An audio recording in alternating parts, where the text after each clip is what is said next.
Yo, what is happening, fan base, and welcome back to the second episode of Dissecting Every Arc in Blank. Today, Black Clover, with my buddy AnimeUproar, the only other anime YouTuber who's actually talking about Black Clover.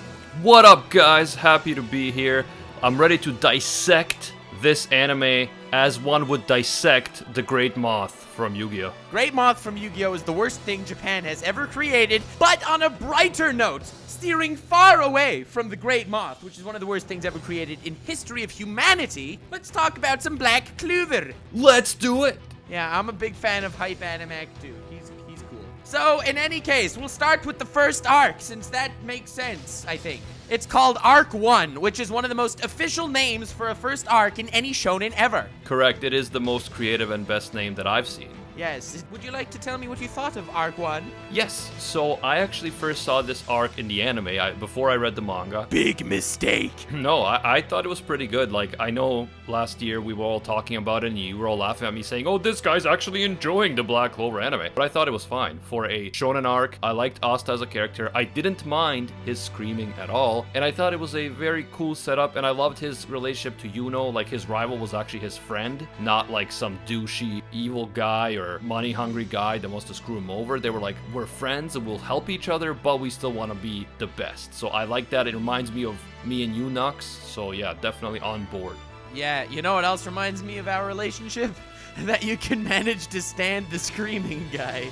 Yeah, I guess because you are the screaming guy. Yes, that is how I am known in the AnimeUproar household. Correct.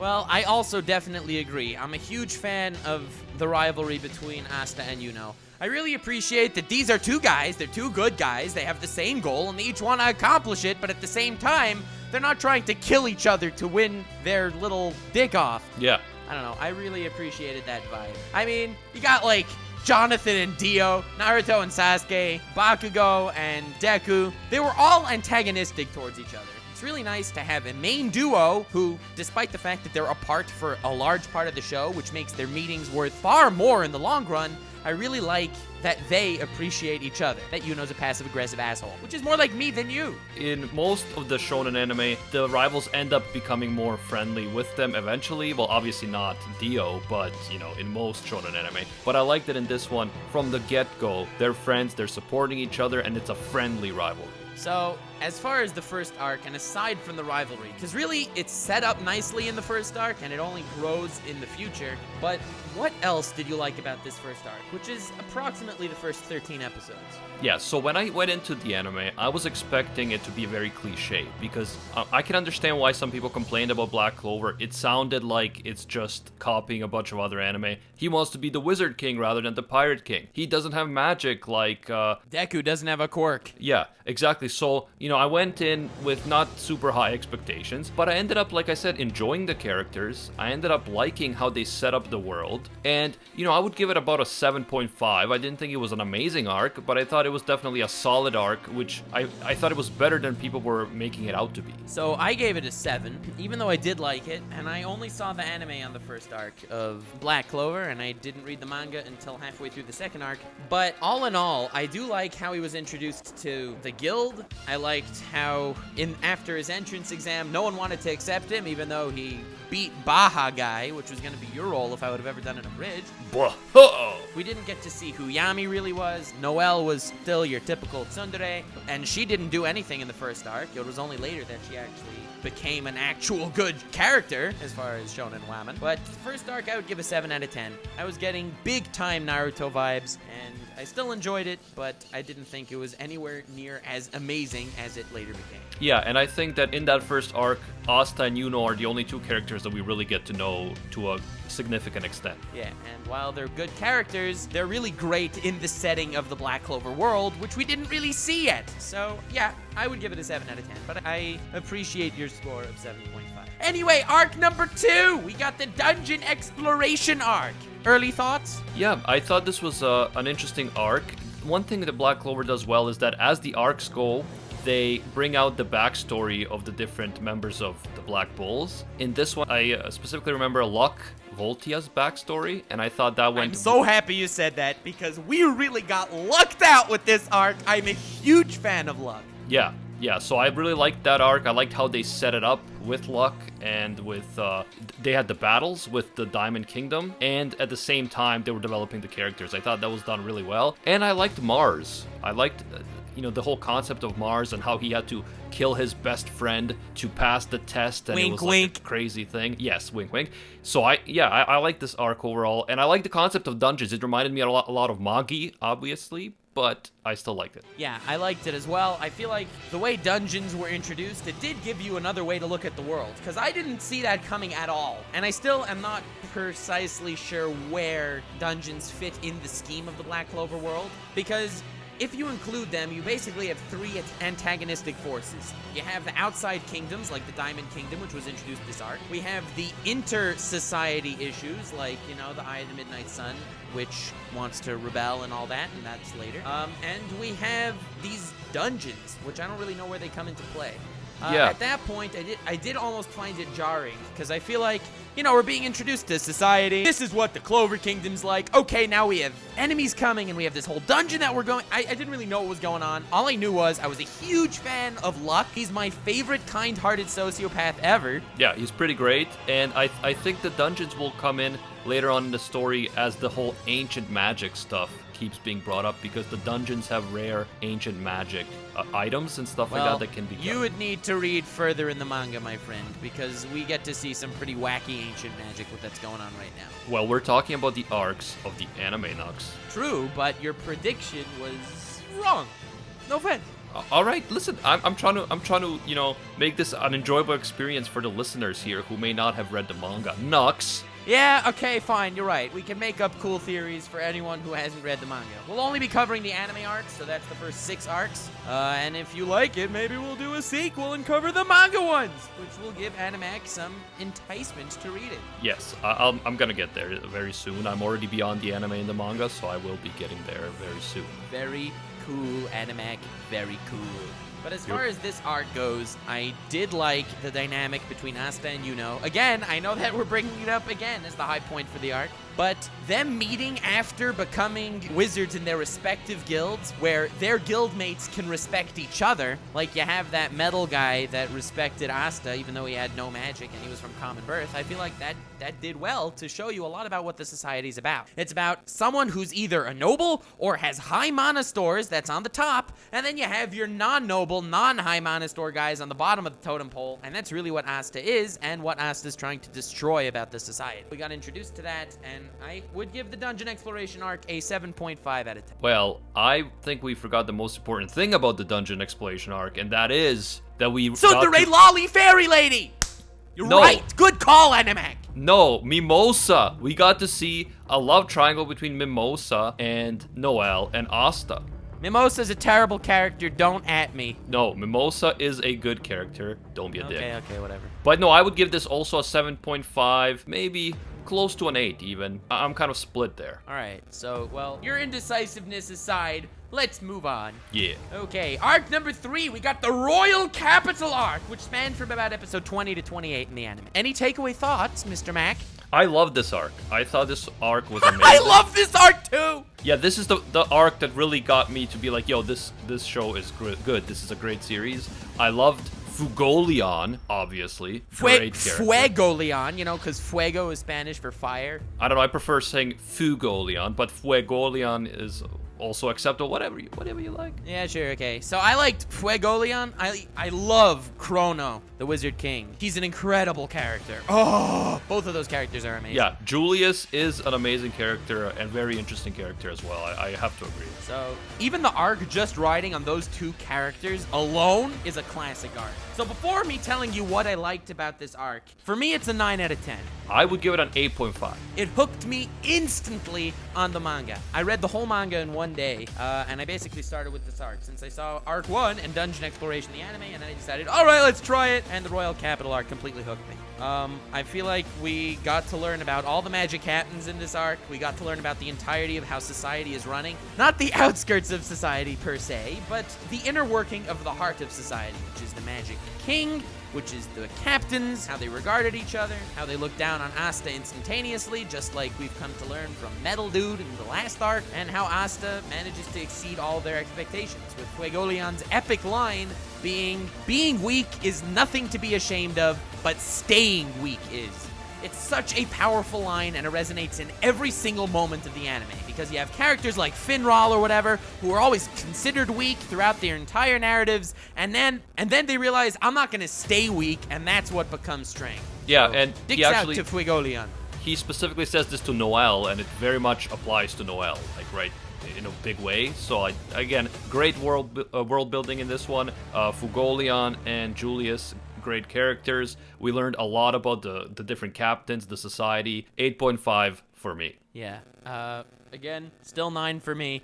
Because after we get to see what Fuegoleon can do, and he teaches you that even though my magic is nothing against Jerry, or whatever that guy's undead corpse's name was, he still shows you how he can, even with less magic, take it out, because you have to analyze the situation, and it's not all about pure brute strength. And then a moment after we see how badass this guy is, he gets teleported away to fight their leader, and then he gets teleported back, completely knocked out, missing an arm, and that was how his character was introduced and snuffed out, seemingly, in one arc, in one moment, with his final words ringing in our heads. It was an amazing way to hype up the villain organization. It was an amazing way to get our hearts more in tune to Black Clover itself. And then the arc's ending with Chrono saving Asta, who is kidnapped, by basically time magicking the hell out of all of the bad guys at the same time, showing how badass he was. Also, again, went to show you the power ceiling that, yeah, getting to become the Wizard King ain't gonna be easy. Yeah, no, it was great. I also loved how they introduced Fuegoleon as this big shot, really strong captain, and then instantly he's crushed, which obviously in your mind you're like, oh man, this villain must be super powerful. And then Julius comes, to the rescue and really shows off his strength. So yeah, great stuff. Yeah, and also how this bad guy, who only has one spell, he has that one zombie spell, and the other guy has that teleportation thing.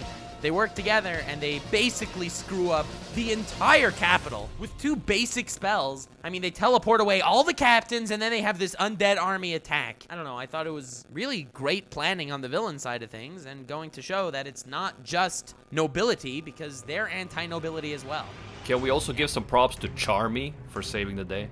Oh yes, massive props to Charmy. I was charmed. But yeah, we also get to see a little bit of a interesting dichotomy begin between Asta and the villains, because the one thing Asta hates about society, which is how they put down people that are not of noble birth and people with low mana stores or without varieties of spells or whatever, that's exactly what Zombie Guy was trying to push as well. He was also saying, I hate society for the exact same reasons that Asta did, but he, who lived his life as an outcast and became a rebel, unlike Asta, who's trying to fix it from the inside, becoming the Wizard King, got to show an interesting dynamic between the villains and heroes. Again, Royal Capital Arc for me is my highlight of the show so far, 9 out of 10. Moving on! We got the Eye of the Midnight Sun arc.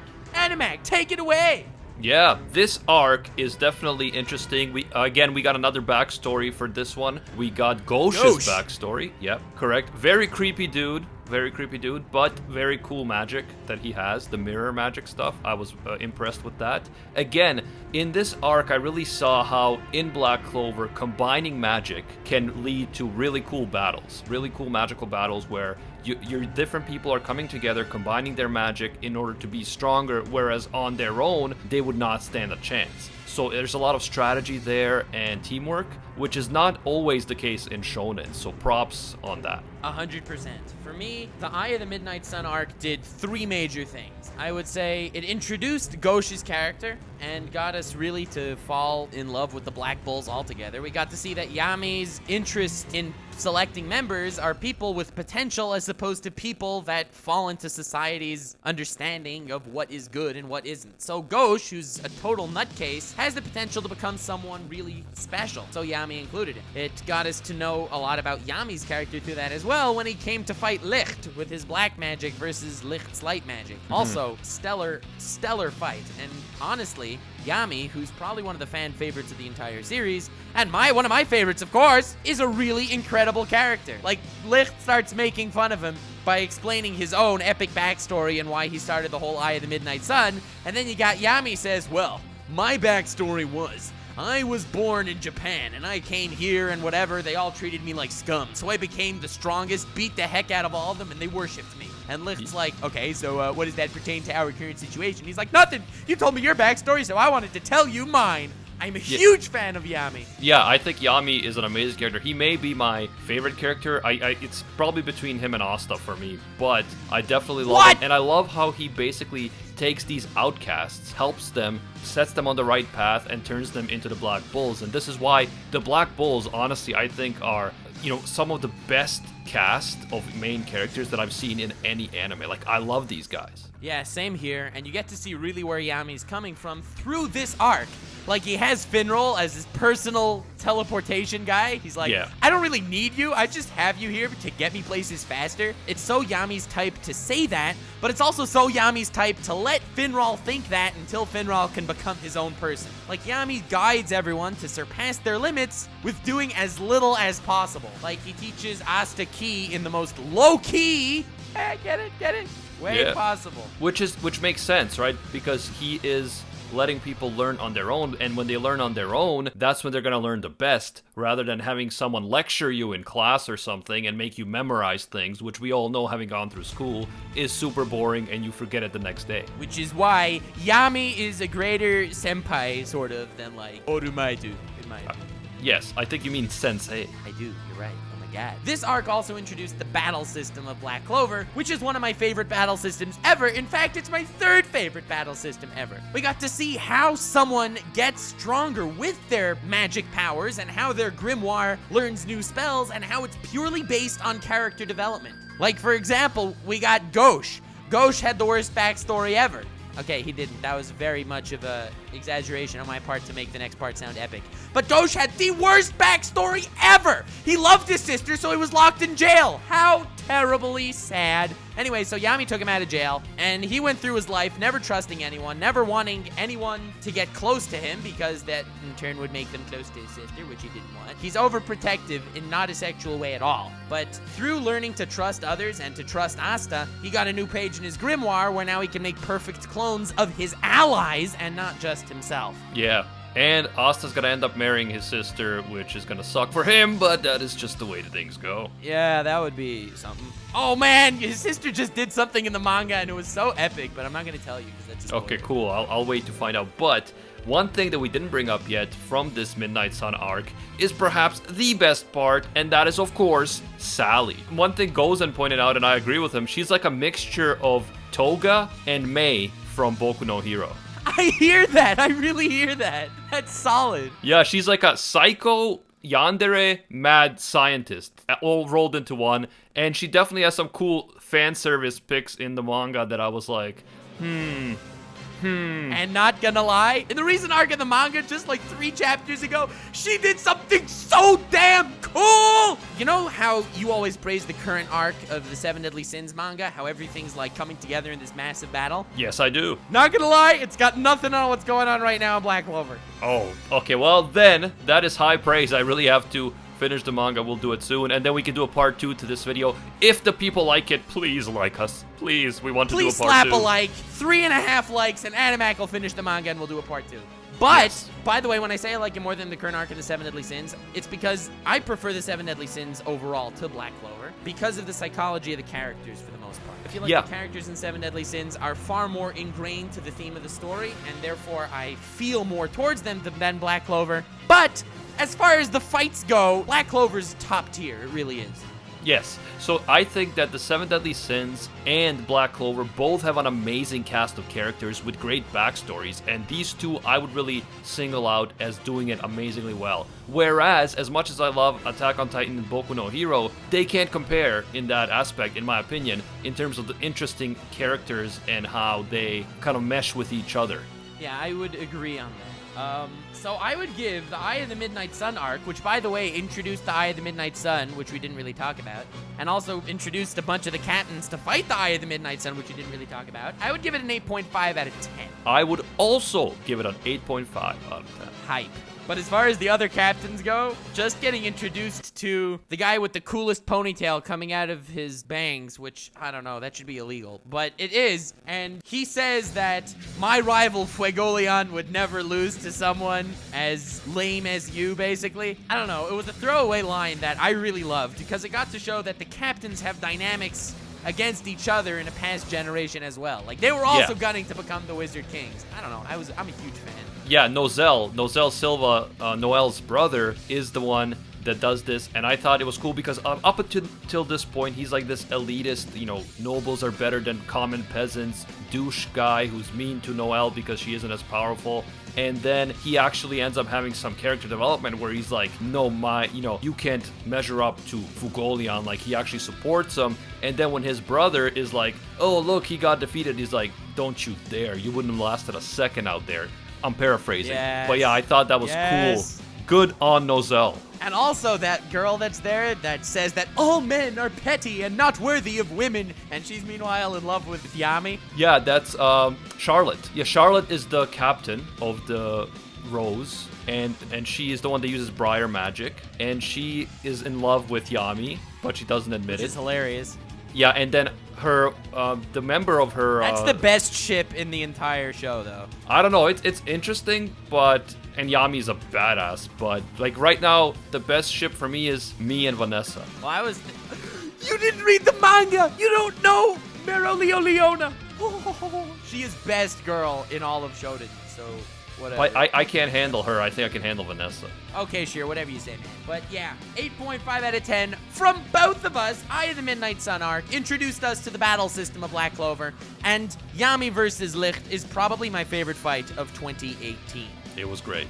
Okay, well, I'm glad you agree. Next arc, we got the Seabed Temple arc, which spanned from about episode 40 to episode 50. Yeah, and this was really interesting because it starts off very lighthearted and very much like, there's a beach episode. It's all like, okay, so this is gonna be a filler arc type thing. But then once they get into the temple, shit goes down. And I really liked how that escalated. Right, so for me, there were two components to this arc that actually made it great. The first component was they all go into the Seabed Temple thing, and they all have, like, these terribly low ranks as far as Magic Knights go, because they're, like, troublemakers that never really adhere to do anything properly. And they're all just sitting there together, and the leader of the underwater people are like, okay, if you can beat my underlings in this little tournament thingy, then I will give you the stone of which you desire.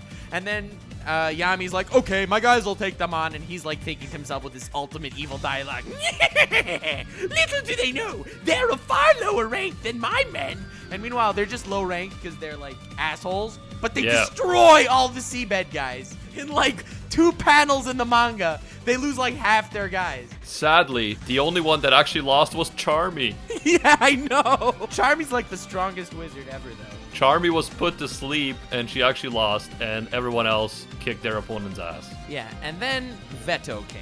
Yeah, and that's when it really went down. Because Veto pops in taking down the underwater guy's top dude. And he's one of the generals from the Eye of the Midnight Sun. We get to finally see what he can do. Yes. And he can do a lot.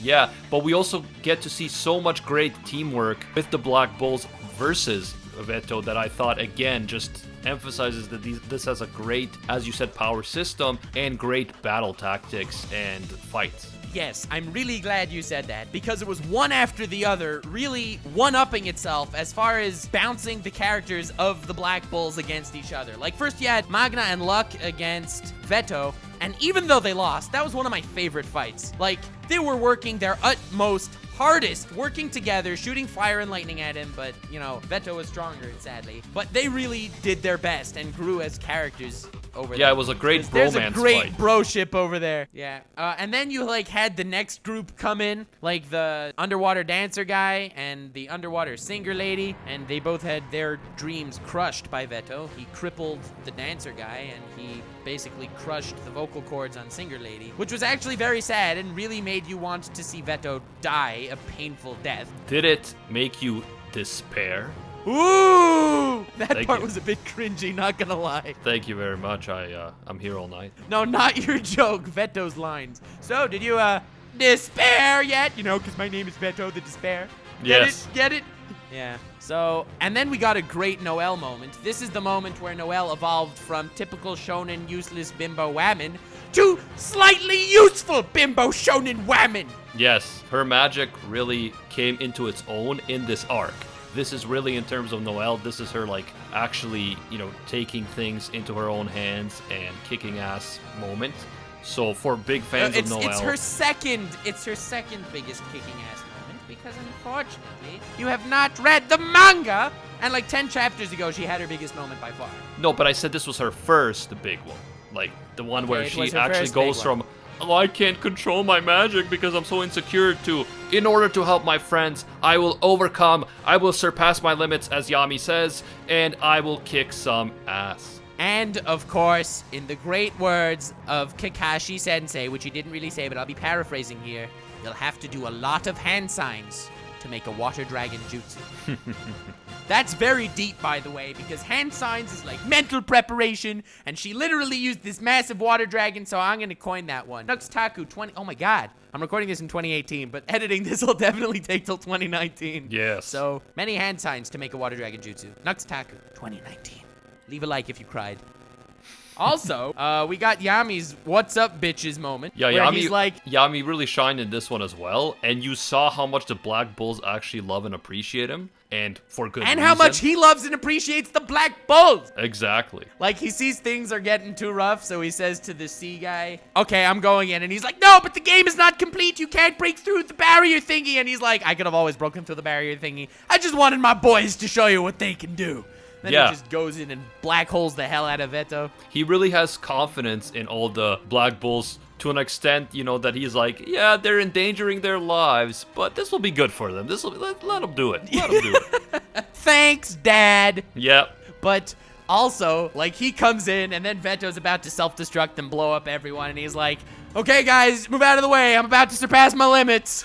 I don't know, that was amazing. Yeah, he's the limit surpasser. That's what he does. Yes, and he knows it's possible for everyone, so if the going gets rough, surpass your limits. Lesson learned. Precisely. But I'm glad we left this for the end, because I really wanted this to be the high point that we finish off discussing this arc. We got the best fight in recent shonen anime as far as tactics go, with Vanessa, Finral, and Asta versus Veto. As far as superficial fights go, nothing to memory of recent years tops this. Yeah, I loved it. It was so awesome. Like, there are 3 different types of magic working together. And the reason I love this is because, unlike in some anime where, 1,000,000% friendship power smash would win the day. That has nothing to do with My Hero Academia, by the way. No, That's of course. just the proverbial 1,000,000% smash. Yes, of course not. But unlike those other anime, in this one, it's like Asta, no matter how hard he flexes his muscles, can't do it on his own. He needs his team. He needs to use strategy. Sometimes he actually gets his ass kicked. Like, that is how things go, and I really like that. And they needed 100% trust in each other, and the only way they won is that each of them surpassed their limits. In this case, not their physical limits, but they surpassed their mental limits. Like Finral, who never thought he could do anything, Asta fully trusted him, and he really needed to actually get his stuff together this moment. Did it. And he surpassed his limits, and they won the fight.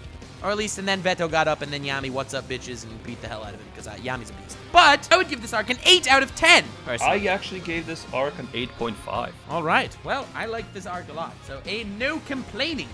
And can we just say, how awesome would it be to actually have Asta as your friend in real life? Like, he seems like the best It would be possible terrible. friend. No, but I he's would like, hate it. he trusts people, and he's so, like, hype. Like, he would always encourage you and support you. Like, I would love to have an Asta as a friend, man. Okay, friend, yes. Roommate, absolutely not.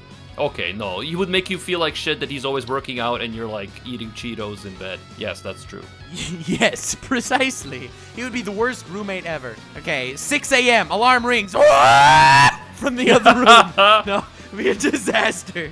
All right, well, in any case, good friend, bad roommate, I can agree. We got the final arc we will be discussing today, because it's the final arc in the anime, the Witch's Forest arc. Yeah. Take it away.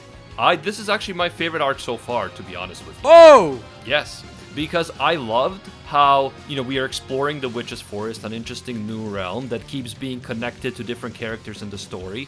The witch herself is very interesting. We get Vanessa's backstory, which is amazing. Vanessa, best girl. Love you, baby. Also, Until we get Nello Mars. Leona. Mars comes back, and he's developed so much as a character, it's crazy. Like, Mars is a completely different person. He essentially became very similar to Asta in a way. Like the whole, I'm gonna make the government see my way type thing. Yeah, and after he had lost his memory, then he regained it, and then he kind of like slowly developed as a character. And then we got to see him actually become friends with Asta in like a way that didn't feel like too over the top. It actually felt organic because they had to fight together to save people they cared about. So yeah, I thought this was We got Ladros, who's an absolutely garbage villain, and we also got Bimbo Lady with the salamander, who's another garbage villain.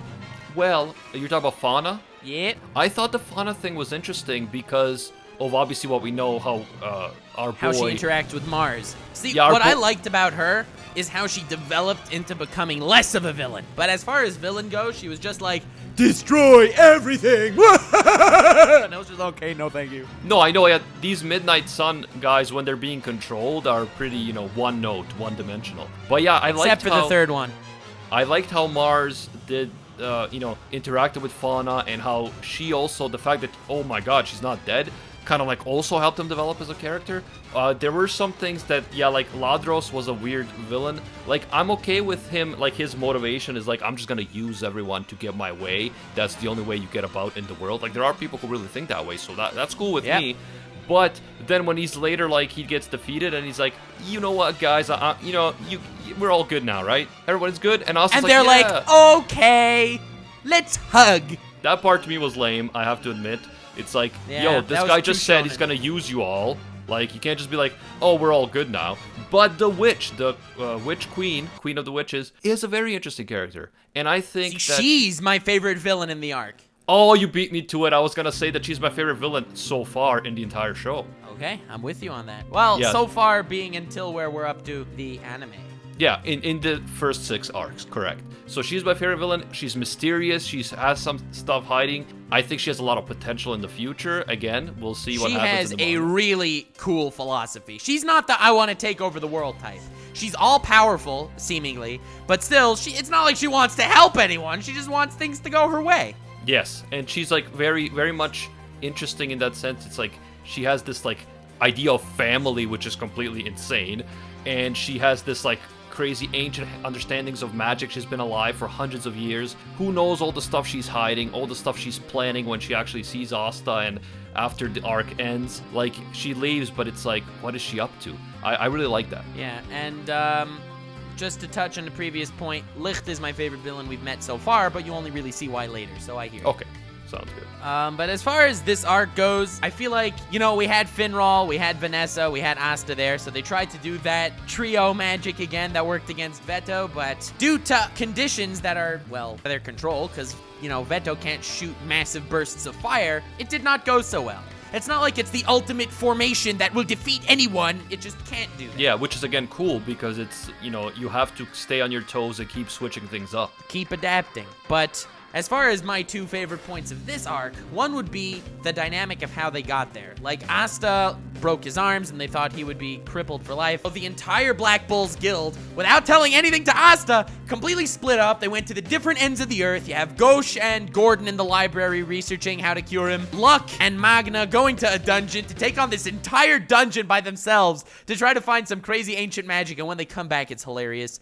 And you got, like, Vanessa going to the Witch Queen. She knows that she's basically sealing her life away to her, but she'll cure Asta because she knows that he'll make something of his life, whereas she feels terrible about herself, which this arc develops, and she ends up becoming her own person.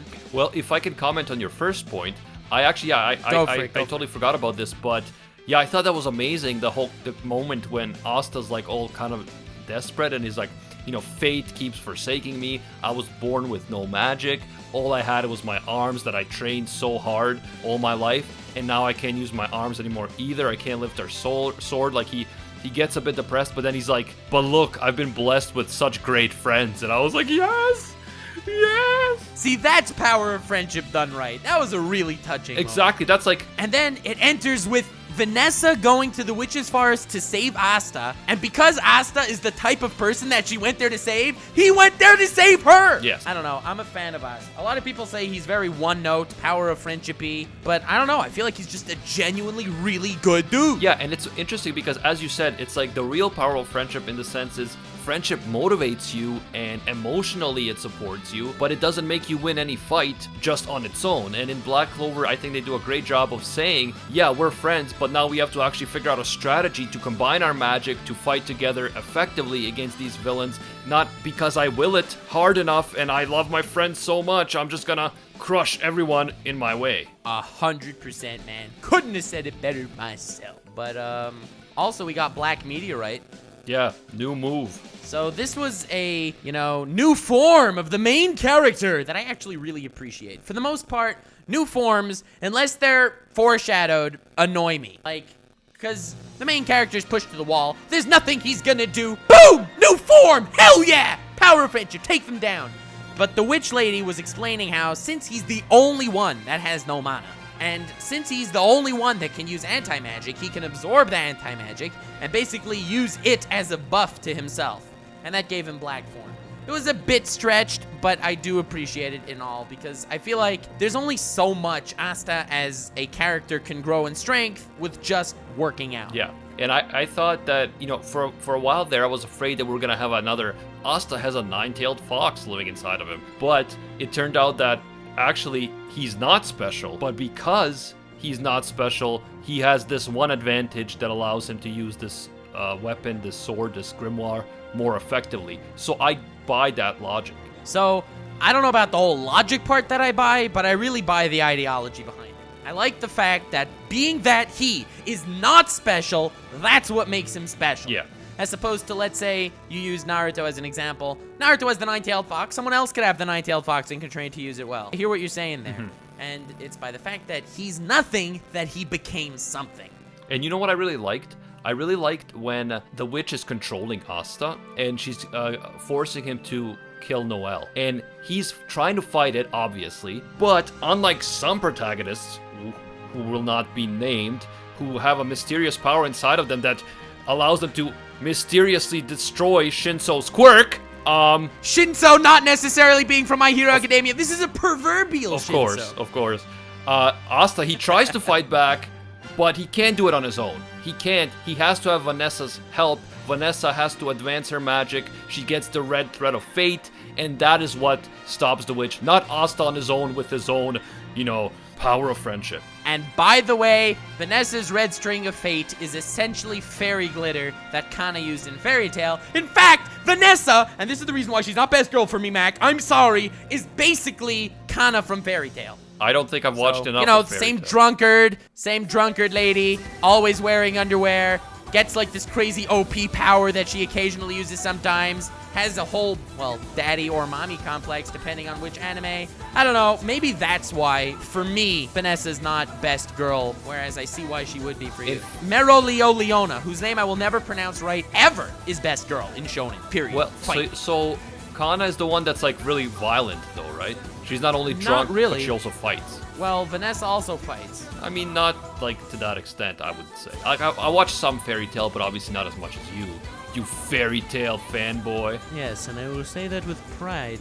I wear Fairy Tail fanboy on the back of every single jacket I wear to let everyone know the truth. Yeah, so that's why he doesn't do a face reveal, because, he doesn't want you to know that that guy with that jacket was actually Taku. It's too dangerous. It's too dangerous. I worry for my life here. But hey, now we're the Black Clover fanboys on YouTube. We just dissected the first 6 arcs of Black Clover, an anime that everyone only has good things to say about. Yeah. Also, I'd give this arc an 8 out of 10 as well. I will give this arc a 9 out of 10. What? Yeah, this was my favorite That's arc pretty hype so far. So for me, my favorite arc was the Royal Capital arc, but I do love this arc as well. Again, very much. I thought the witch is a really cool character with a lot of potential. I don't know how they use her or if they've used her again in the manga, but I think a lot of stuff could happen with this character because she's so interesting, because she's not just one-dimensional, and because she's been around for hundreds of years, so who knows what kind of crazy ancient magic she has up her sleeve. No comment, read the manga. And that's the takeaway message from this video.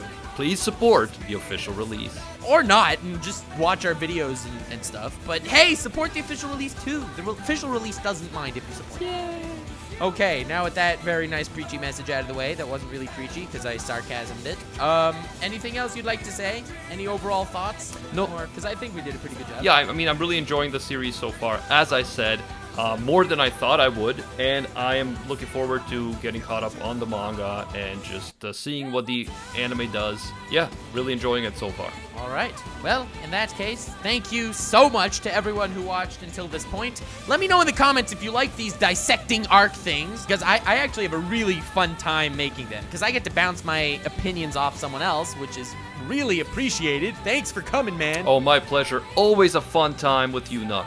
Yeah. So now we just gotta look forward to every arc of Hunter x Hunter with Swag Kage, every arc of One Piece with Tekking, and every arc of the Black Clover manga with AnimeUproar whenever he decides to read it. And also, I am 100% down for every arc of Keijo. Ooh, good call. Keijo's one of those shows that everyone wants to see us talk about. I mean, I'm always down to talk about Keijo anytime. You guys know this about me, so. The official Keijo hotline brought to you by AnimeUproar. I am the Keijo philosopher. Thank you very much. He calls his site Booty Calls.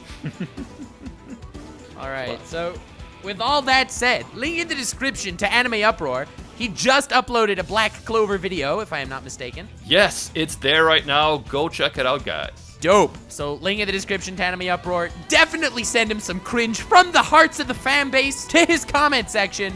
We appreciate ya. Have yourselves the most wonderful evening. And Animac, would you like to do the not cringy outro? Of course, Nux, thank you. And until next time, see ya, Space Cowboys. That's not what I meant. I wanted you to say stay weird, fan. An actual not cringy outro.